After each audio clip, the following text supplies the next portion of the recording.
Olá, Itaúano, tudo bem? Vamos à segunda parte da nossa videoaula. Só queria refletir, conversar com vocês um pouquinho sobre a diferença entre massa e peso, para que fique mais fácil de vocês estarem compreendendo as explicações.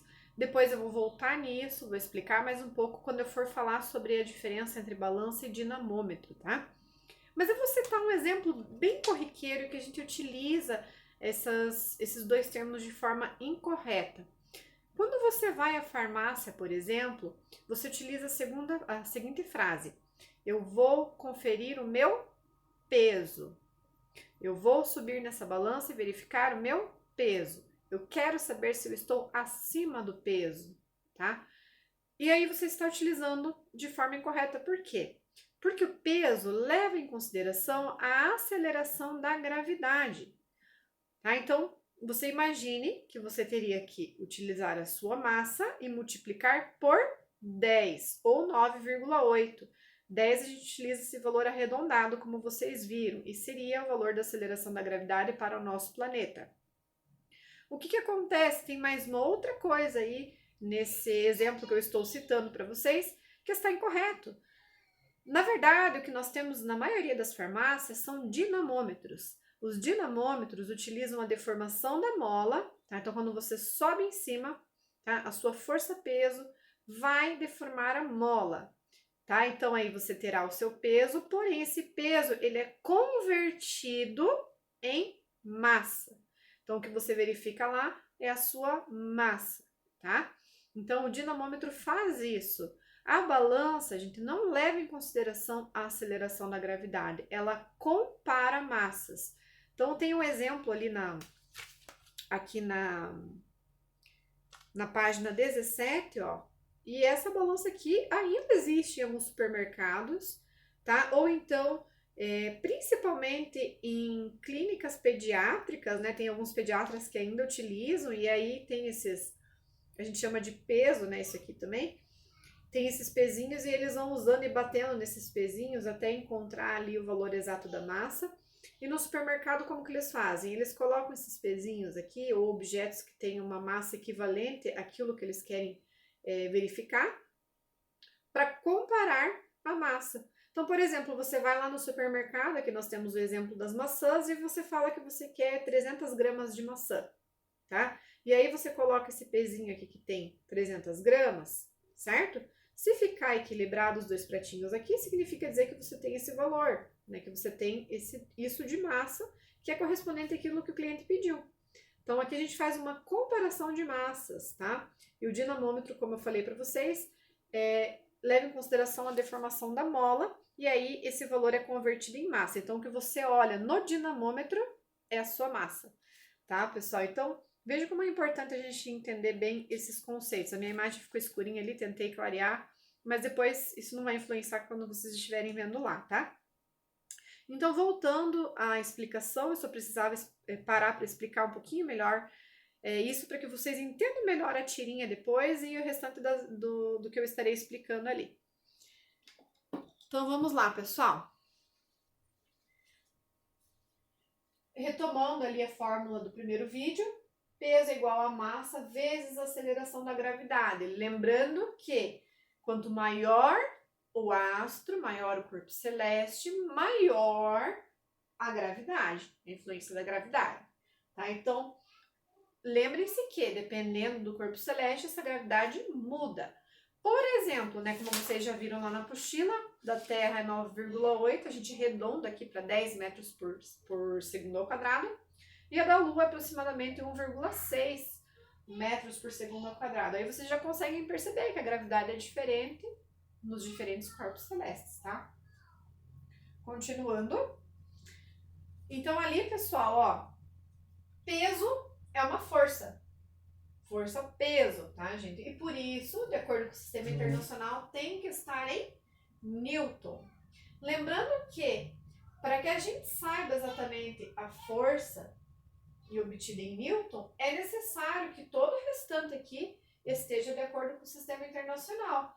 Ou seja, a aceleração da gravidade deve estar em metros por segundo ao quadrado e a massa tá? O quilograma, por exemplo, desta forma, tá? A gente tem que utilizar todas as medidas de acordo com o sistema internacional. Voltando na tirinha lá, então, como esse astro tem uma aceleração gravitacional bem menor do que a aceleração gravitacional da Terra, seu peso diminuirá, mas a sua massa não sofrerá alteração. Tá? Então vejam lá no finalzinho, na página 15, ali nos 2 pontinhos vermelhos, nós temos os exemplos lá. Vamos considerar que a massa do gato é de 6 quilogramas.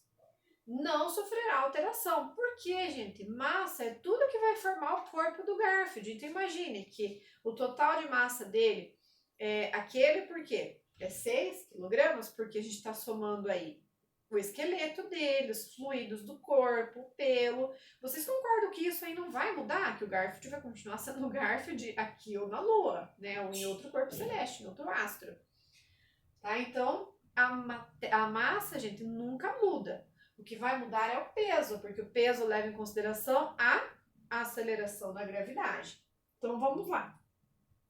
Então, o peso, né, equivalente ali na Terra seria a massa dele vezes a gravidade. A massa seria 6, né? 6 quilogramas vezes 10, que é o valor aproximado.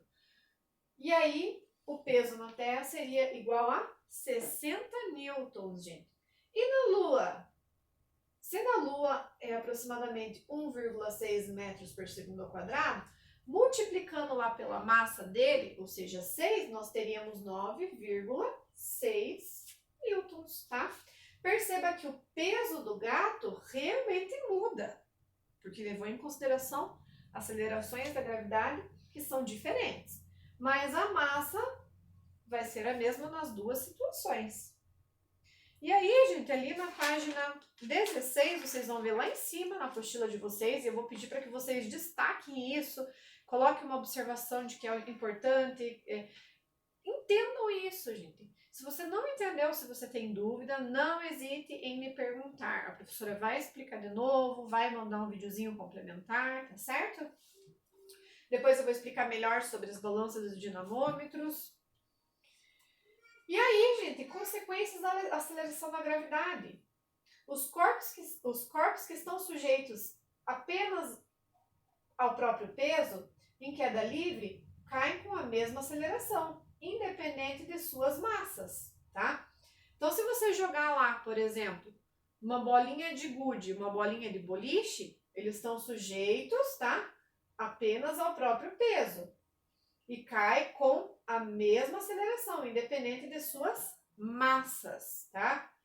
E aí eu pergunto para vocês, por que quando a gente olha a percepção que a gente tem é de que um cai antes do outro? Então aqui eu coloquei um exemplo da maçã e da pena, tá? E aí, falando para vocês, a cabeça de vocês já pensa, nossa, professora, mas quando eu vejo é nítido, né, que a maçã cai antes. Mas o que acontece, gente? Eles estão sobre a mesma influência, tá? Sobre o peso, com relação à aceleração da gravidade. Mas nós temos a resistência do ar. Lembra que eu falei para vocês que o ar promove o atrito? Lá nas aulas que a gente via sobre a força e tal. Tá? Então, o que acontece? O ar faz esse atrito. E daí dificulta, dependendo do material, a descida. E é isso que muda a nossa percepção. Depois eu vou mandar um videozinho para vocês lá que vai facilitar a visualização. E vocês podem, inclusive, fazer uma experiência. Ali na apostila de vocês, na página 16, quer ver? Deixa eu dar uma olhadinha aqui. Eu tenho o exemplo da bola de boliche e da bola de gude que eu disse para vocês. E aí tá falando assim, ó. A nossa percepção do cotidiano é influenciada pela resistência do ar.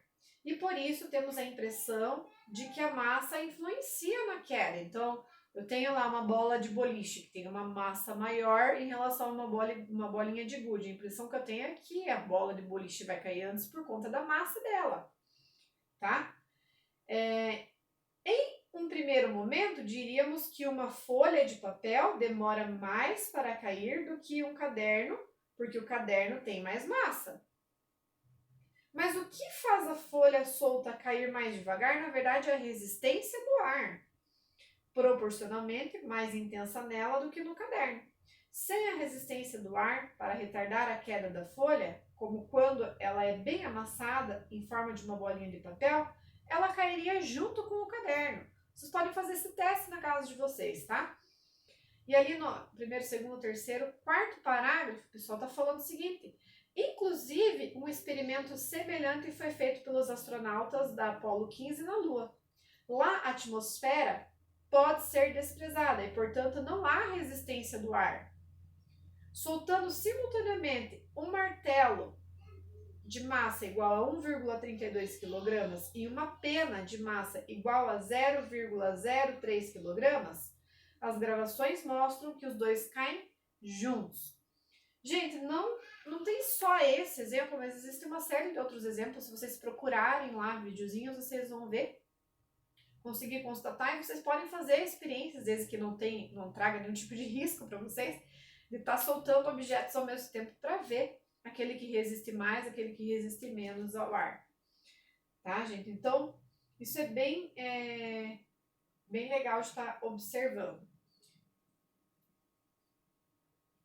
Como eu falei para vocês, né, nossa impressão se dá por conta da resistência do ar, que influencia na queda.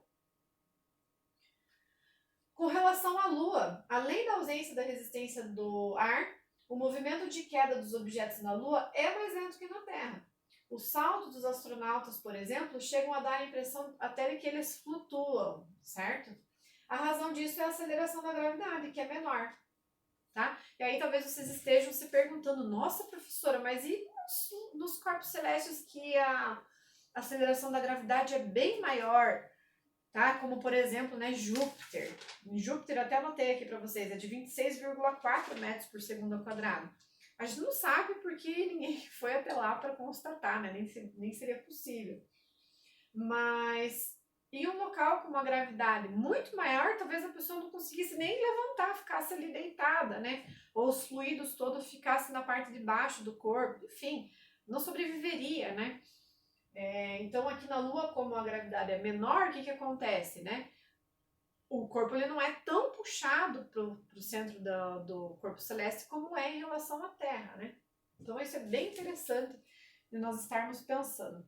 E aí eu vou pedir para que vocês façam no caderno de vocês. Lembra que eu falei que vocês usariam o caderno? Então vocês, como eu já falei isso na aula passada, agora nós já estamos concluindo a aula, possivelmente, né? Vocês já fizeram várias anotações conforme eu pedi.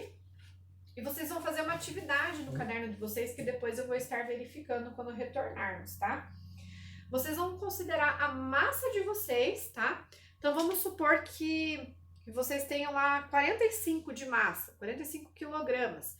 Vocês vão calcular o peso de vocês, ou seja, levando em consideração a aceleração da gravidade,